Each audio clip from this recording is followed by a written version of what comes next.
Growing up in rural Oklahoma, I've always had a strong connection to the local forest.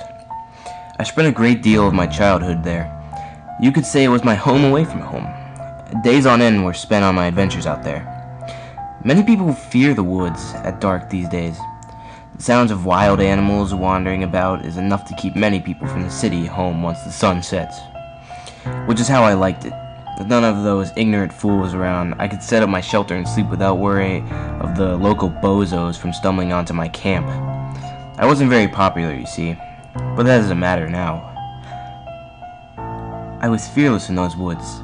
The sounds of the coyotes howling scared most folk back to their cars and straight home, but I learned that the coyotes were much more afraid of me than I was of them, and after a while I just learned to ignore them. The closest thing to an actual worry I had was the local mountain lion, but even he would leave me alone, so long as I didn't sleep in the open. I had nothing to worry about. I had a pretty good setup. I had my old family cabin for the real bitter weather, and my tube tent for everything else. Personally, I preferred the tent. My boyish ego made me feel rugged that way. Needless to say, my time in the wilderness brought me great joy. Many a day in school was spent looking forward to getting back out there, where I could be free and happy. It's funny how quickly that all can change. I must admit, I left one thing out earlier. When I said that I was fearless out there, that place my grandfather warned me about. That place all of the locals like to pretend didn't exist. That place struck fear in my heart. We called it the Dead Hollow. Well, not because anyone in particular have ever died there, so much as there was nothing but dead. Overgrown bush for at least a square mile. The grandpa said that the place was cursed, and that the sun never shined directly on that hollow. He never told me why or how the place was supposed to be so dangerous. He just made sure that I promised never to go in that hollow. The place had been like that long before the white settlers came here. The natives already had a history with the place, though, and that they avoided it. They called it Devil Rock. No one knew why they called it that. There certainly aren't any mountains or large plateaus in this area. Then again, none of us had ever really been inside the hollow, so for all we know, it was full of sunshine, dust, and fairies. I still remember it like it just happened yesterday. I just wish I could forget. School was out for the summer, and I was excited to get back to my camp again. I packed my bags the first night of school was out, and came morning I told my parents I was camping out for a few days. Mother told me to be on the lookout for our neighbor's youngest son, James Birkin. Apparently, he had went out to go fishing at the river and was taking his sweet time coming back.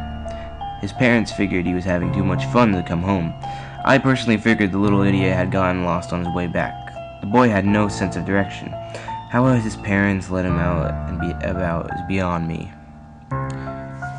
It took me a good hour to hike to my favorite clearing. It was a nice place to set up camp. The ground was nice and flat. It was reasonably close to a stream. For some reason, though, the local fawn avoided the place like it was poisonous. I didn't like that it was parallel to the hollow, but it never really bothered me much because Grandpa had said I'd be fine so long as I never ventured in there. I pitched my tent and sat out to gather some firewood. The best thing about summer was that the daylight gave you a lot of time to work with.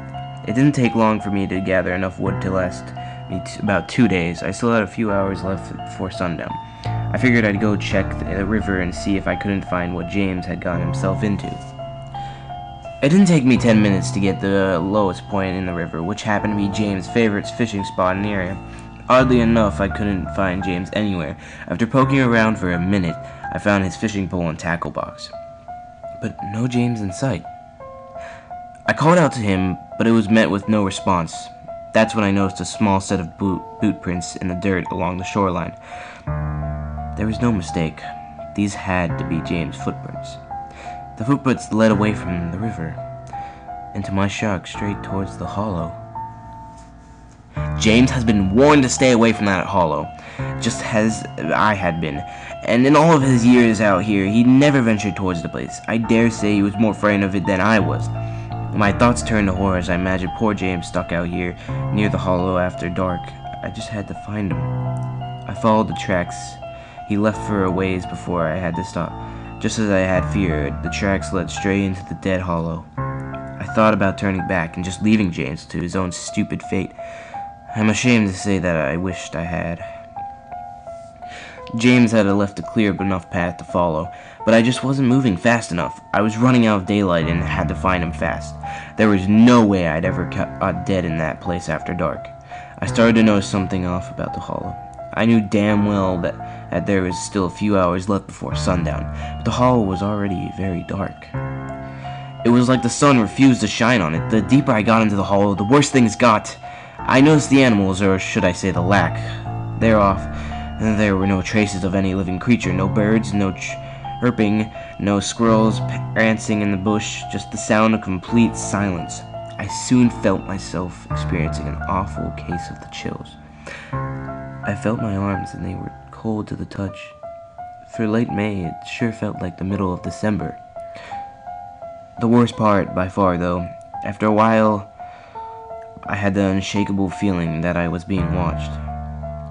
I felt like there was a set of eyes staring down my back. That's when I heard a twig snap behind me. Without thinking, I dashed in the opposite direction of the sound. I didn't realize until it was too late that I had ran deeper into the hall. Not only that, but I had managed to get myself turned around. As I scanned the sky with the sun, my heart sank. The sun was setting. I didn't take long for the already dark hall to become nearly pitch black. Stupid me forgot about my flashlight back at camp. Normally, when you're lost, people advise that you stop and collect yourself. In my state of fear, I wasn't about to stop looking for a way out of the godforsaken place. I stumbled in the dark for what seemed like forever until I was startled by the crunching of dead leaves in the distance, followed by an audible snap. Not learning my lesson the first time I took off running as fast as I could, that's when it happened. My running was cut short as I made my way into a clearing as my foot caught the edge of something buried beneath the surface of the dirt. I grasped my knee in pain and looked down at the soil I had tripped over. That's when I saw it, the lone stone. There was enough moonlight shining through the treetops in the clearing that I could see a large stone hidden beneath the ground.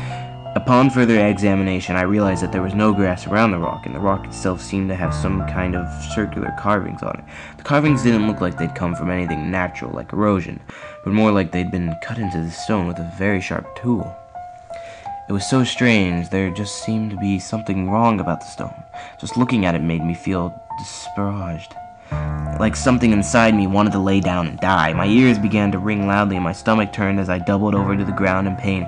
That's when I saw James' boot laying on the ground. I realized whatever had chased me here must have surely chased James here too. I couldn't take any more time near that stone. I had to put some distance between me and it. I found what I thought was west, the direction of my cabin, and started walking ever so cautiously. It didn't take long for me to catch sight of the riverbank. It was too dark to walk home and my cabin was closer, so I decided I'd hold up there until morning. I made my way into the cabin. It wasn't much, but it put 4 walls and a ceiling between me and whoever, or whatever it was that had been chasing me. Once inside, I pushed some of the furniture up against the door and tried to make myself comfortable for the night. Somehow I managed to drift off to sleep. I was jarred awake by a tapping sound. I realized that someone or something was at my window tapping. What I saw next almost relieved me. The moonlight in the background lit the background enough for me to see a pale, blonde-haired face. It was James' face. I sprung up and started towards the window to let him in, but something was wrong. His eyes, they were blacked out, like a shark's eyes, and his mouth, it was moving sporadically, but there were no words coming out of his mouth. And the look on his face, it was contorted and murderous. When his face shifted towards me, his tapping became more and more intense. He didn't have to say anything for me to know what he wanted. He wanted me to open the window and let him in. I stared in horror, too petrified to move. James' face, it just seemed to become more contorted. His lips curled back, revealing his teeth, and the just kept curling back further and further and further until the skin inside his mouth began to tear. His eyelids, they curled up as well until it seemed to pour blood. All the while, that infernal tapping only got stronger and stronger as James pounded and pounded and pounded on the window. I'll never be able to burn that image out of my head. That little boy that lived next to me. That carefree kid that loved to go fishing. He was gone, and this thing was all that remained. In my mind, I couldn't even call it James anymore. It began smacking its head against the glass as hard as it could. I was sure the glass was going to break. I heard it begin to buckle and crack as he hit time after time. I said my last prayers to God and asked him to make it as painless as possible. I closed my eyes and anticipated the sound of glass breaking before I was torn to shreds. But nothing happened. I opened my eyes to see sunlight peering through my window. James was gone. The only trace of him left was the blood from his forehead on my window. I pulled myself together and ran home as quickly as I could. I told my parents what happened. I told them that we had to tell James' parents. I was met with a slap in the face. Mother told me that someone my age should know better than to make up stories, and that I shouldn't be ashamed of myself for even thinking of scaring Miss Birkin like that.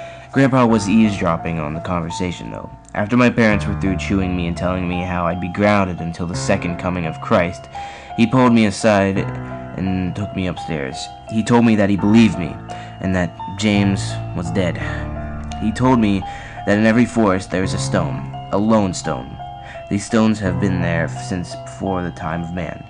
These stones you see, they are a place where the dead seek a way into our living world. Not the human dead like a ghost, but something far worse, contorted beings too malicious and evil to exist in our world. Grandpa next explained that these beings desire life in our world, and that the only way for this to happen is if they take the body of a human.